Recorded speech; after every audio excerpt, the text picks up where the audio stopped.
প্রথম বাংলাদেশি ক্রিকেটার হিসেবে বুধবার আয়ারল্যান্ডের বিপক্ষে নিজের শততম টেস্টটি খেলতে নেমেছেন মুশফিকুর রহিম। মিরপুর শেরেবাংলা স্টেডিয়ামে মুশফিকের শততম টেস্টটি এমনিতেই উদযাপনের উপলক্ষ। কিন্তু মুশফিক ১০০তম টেস্টকে হয়তো রাঙাতে চলেছেন নতুন এক ইতিহাস লিখে।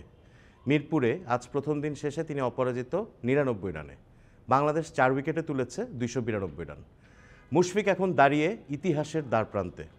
ক্রিকেট ইতিহাসের ১১তম ক্রিকেটার হিসেবে নিজের শততম টেস্টে সেঞ্চুরি কি কাল করতে পারবেন মুশফিক যে দলে নিজের নাম লেখাতে চলেছেন সেখানে তার পূর্বসূরীরা সবাই কিংবদন্তি, ক্রিকেট ইতিহাসের বড় বড় নাম। নিজের শততম টেস্ট ম্যাচে প্রথম সেঞ্চুরি করেছিলেন কলিন কাউডরে। ১৯৬৮ সালে এজবাস্টনে ইংলিশ তারকার এই কীর্তির ২১ বছর পর দ্বিতীয় ক্রিকেটার হিসেবে নিজের শততম টেস্টে সেঞ্চুরি করেন পাকিস্তানের জাভেদ মিয়ান্দাদ লাহোরে ভারতের বিপক্ষে।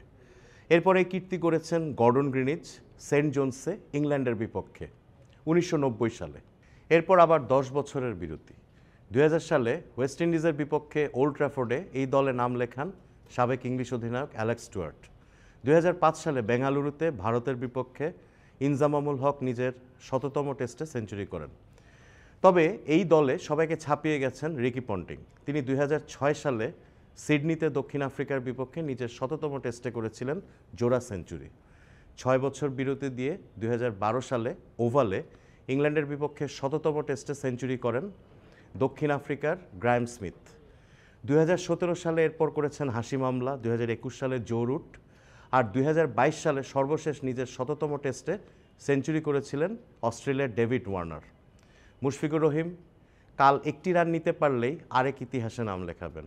কলিন কাউডরে, গ্রিনিচ, মিয়াদাদ, ইনজামাম, পন্টিংয়ের সঙ্গে উচ্চারিত হবে তার নাম।